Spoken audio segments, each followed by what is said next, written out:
नमस्कार दोस्तों, स्वागत है आप सभी का आपके अपने YouTube चैनल ऑनलाइन बोर्ड में। तो दोस्तों आज की जो वीडियो है वो उन सभी स्टूडेंट्स के लिए है जो स्टेनोग्राफर की तैयारी कर रहे हैं और इस एग्ज़ाम को पहले ही अटेम्प्ट में क्वालिफाई करना चाहते हैं। तो दोस्तों वीडियो को शुरू करने से पहले अगर आपने हमारे चैनल को सब्सक्राइब नहीं किया है तो सब्सक्राइब कर लीजिएगा, बेल आइकन दबा लीजिएगा ताकि हमारे द्वारा अपलोड की गई लेटेस्ट वीडियो का अपडेट आप सभी को मिलता रहे। दोस्तों इस वीडियो में मैं आपके साथ step by step full strategy share करने वाला हूं कि आपको अपनी प्रिपरेशन कैसे मैनेज करनी है, क्या क्या आपको पढ़ना है, किन बुक से आपको पढ़ना है, क्या आपको अपना टाइम टेबल रखना है, पूरा डिटेल में आपके साथ शेयर करने वाला हूं। बस आपसे एक रिक्वेस्ट है कि आप वीडियो को ध्यान से और आखिरी तक जरूर देखिएगा, कहीं ऐसा ना हो कि आप कोई इंपॉर्टेंट स्टेप मिस कर दो स्ट्रेटजी का।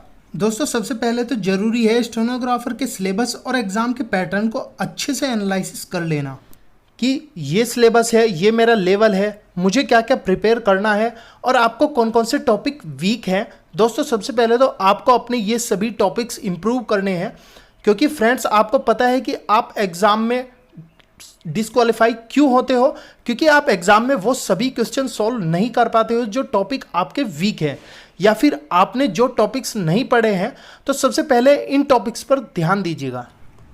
दोस्तों सबसे ज़रूरी जो बातें होती हैं किसी भी एग्ज़ाम को क्वालिफाई करने के लिए वो ये होती है कि जानना किस वजह से पिछली बार स्टूडेंट्स उस एग्ज़ाम को क्वालिफाई नहीं कर पाए थे। देखो जब आप कोई एग्ज़ाम देने जाते हो तो एग्ज़ाम देने के बाद आपके मन में ये बातें आएंगी कि मैं इन वजह से इस एग्ज़ाम को क्वालिफाई नहीं कर पाया था। तो वो वजह आप अपने आप को भी गिनाओगे और दूसरों को भी गिनाओगे। तो ये वजह अगर आपको पहले ही पता चल जाए और उन्हें आप सही कर लो तो कहीं ना कहीं आप इस एग्ज़ाम को डेफिनेटली क्वालिफाई कर लोगे। दोस्तों यहाँ पर अगर एग्ज़ाम के पैटर्न की हम बात करें तो यहाँ पर आपका 3 सेक्शन होंगे: general intelligence and reasoning, general awareness, English language and comprehension. पहले दोनों सेक्शन से आपके 50-50 प्रश्न पूछे जाएंगे, जबकि इंग्लिश लैंग्वेज एंड कॉम्प्रीहेंशन से आपके 100 प्रश्न पूछे जाएंगे। और इस पेपर की आपकी टाइम ड्यूरेशन 2 घंटे की रहने वाली है। दोस्तों इस एग्ज़ाम में आपको एक चीज़ का और ध्यान रखना है, इस एग्ज़ाम में आपकी 0.25 की नेगेटिव मार्किंग रहने वाली है, तो इस चीज़ का भी आपको ध्यान रखना है। दोस्तों आपको 3 चीज़ों पर ध्यान देना चाहिए। टोटल नंबर ऑफ क्वेश्चंस कितने हैं, जैसे कि हमें पता है English language, reasoning and general awareness, ये 3 सेक्शन इस पेपर में आने वाले हैं, जिसमें से इंग्लिश का वेटेज सबसे ज़्यादा रहने वाला है। अगर मुझे ये पता चल जाए कि मुझे किस किस सेक्शन से कितने नंबर ऑफ क्वेश्चंस अटेम्प्ट करने हैं और कितने समय में ये सेक्शन कंप्लीट करने वाला हूँ, तो मेरी एक स्ट्रेटजी बन जाएगी। दोस्तों अब अगर हम बात करें इंग्लिश सेक्शन की, तो इस सेक्शन में कॉम्प्रीहेंशन ज़्यादा टफ नहीं आता है, इससे जुड़े प्रश्न आसानी से हल किए जा सकते हैं। बेहतर होगा कि आप कॉम्प्रीहेंशन की प्रैक्टिस डेली करें, ग्रामर के रूल्स और उनकी इम्प्लीमेंटेशन को समझें, इससे ग्रामर की एक्सरसाइज करके प्रैक्टिस किया जा सकता है। अपनी वोकैबुलरी को सुधार करें, क्योंकि अगर आपकी वोकैबुलरी अच्छी होगी तो आप आसानी से और तेज़ी से कॉम्प्रीहेंशन को पढ़ और समझ सकेंगे। डेली 10 नए वर्ड सीखें, डेली द हिंदू न्यूज़पेपर जरूर पढ़ें। दोस्तों इंग्लिश के सेक्शन में 100 क्वेश्चन होते हैं, जिसमें से आपको 60 क्वेश्चन तो कम से कम अटैम्प्ट करने ही है, और मैक्सिमम टाइम जो आपको डेडिकेट करना है वो है 50 मिनट। गैसेस बिल्कुल ना करें, जितना आपको आता है उसके अकॉर्डिंग ही चले, क्योंकि इस एग्ज़ाम में आपको 0.25 की नेगेटिव मार्किंग रहने वाली है। दोस्तों अब अगर बात करें जनरल अवेयरनेस वाले सेक्शन की, तो इस सेक्शन में आपके भारत और उसके पड़ोसी देशों पर ज़्यादा फोकस करना चाहिए। पिछले कुछ वर्षों के स्टेनोग्राफर के एग्ज़ाम के पेपर को आप एनालिसिस करें तो जनरल अवेयरनेस के सेक्शन में जनरल साइंस के काफ़ी प्रश्न पूछे गए हैं, इसलिए उम्मीदवारों को जनरल साइंस पर ज़्यादा फोकस करना चाहिए। जनरल साइंस का रिवीजन करने के लिए आप 6ठी से 10वीं क्लास की एनसीईआरटी की फिजिक्स, केमिस्ट्री एंड बायो की बुक प्रेफर कर सकते हैं। दोस्तों अब अगर हम बात करें रीजनिंग की, तो इस सेक्शन में वर्बल और नॉन वर्बल दोनों तरह के क्वेश्चन पूछे जा सकते हैं।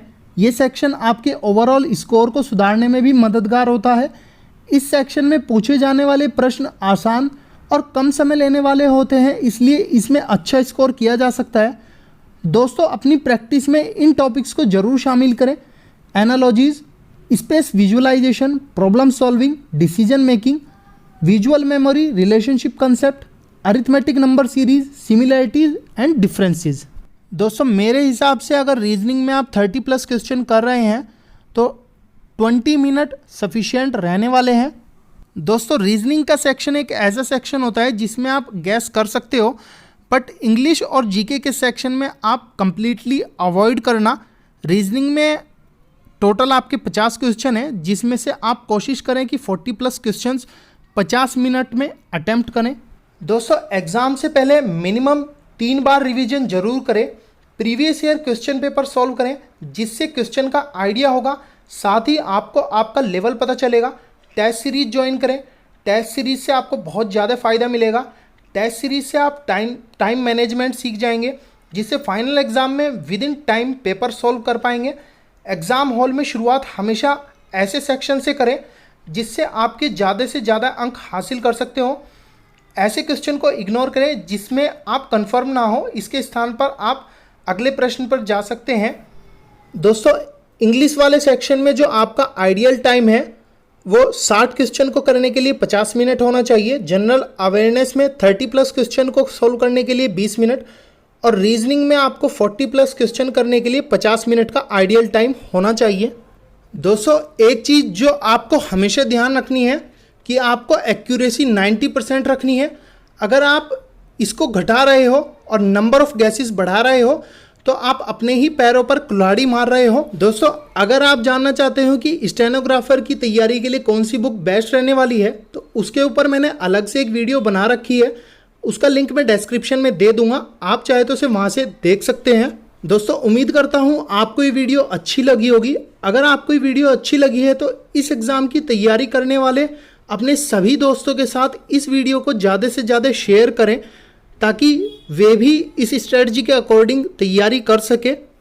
दोस्तों अगर आपको वीडियो अच्छी लगी है तो लाइक, शेयर एंड सब्सक्राइब कर दीजिए, ताकि आप सभी को लेटेस्ट अपडेट मिलती रहे। धन्यवाद दोस्तों।